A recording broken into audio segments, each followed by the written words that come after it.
Je m'appelle Jean-Paul Tourvieille. Après de multiples activités professionnelles, aujourd'hui, je passe beaucoup de temps à courir et à écrire. Je cours dans ma forêt en Charente et quand je cours, c'est mes jambes qui se fatiguent, mais mon esprit s'aère, il se repose, il reprend des forces et il gambade. Et donc je rentre vite chez moi et je me mets à l'écriture.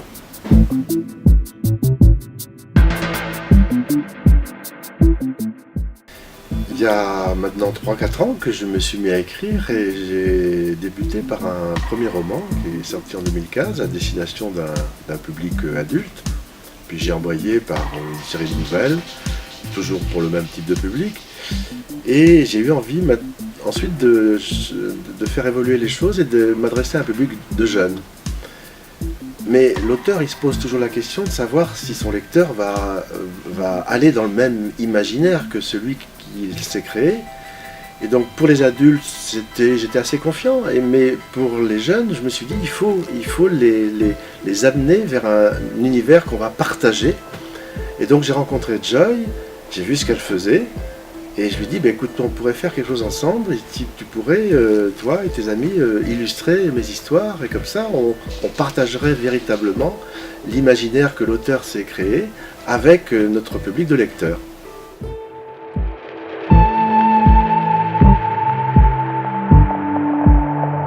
Ce que j'attends, c'est véritablement que le lecteur rêve avec l'auteur que je suis, avec les illustrateurs, qu'on ait ce rêve tous ensemble, et que du rêve à la réflexion, il n'y a qu'un pas que je propose de franchir sur la robotisation, est-ce que c'est bien ou pas, le temps qui passe, c'est important de le réaliser, le bien manger, le manger de proximité, le manger sain, c'est important pour un jeune.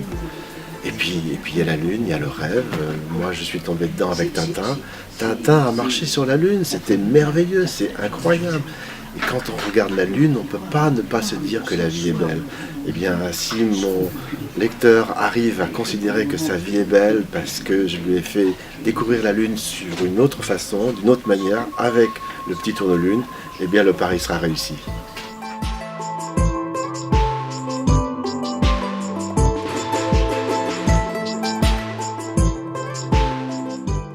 Alors il y a 4 histoires très différentes.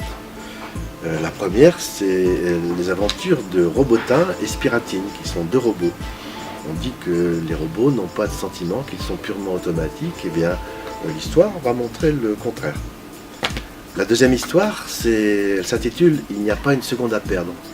Périodiquement, il faut recaler le temps entre l'heure astronomique et l'heure atomique et remettre une seconde. Le problème, c'est qu'on a perdu la seconde, on ne sait pas où elle est.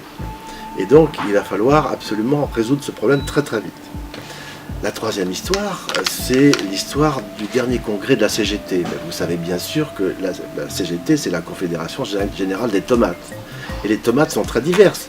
Il y a la petite tomate cerise, qu'on voit dans les cocktails. Il y a la tomate grappe, élégante.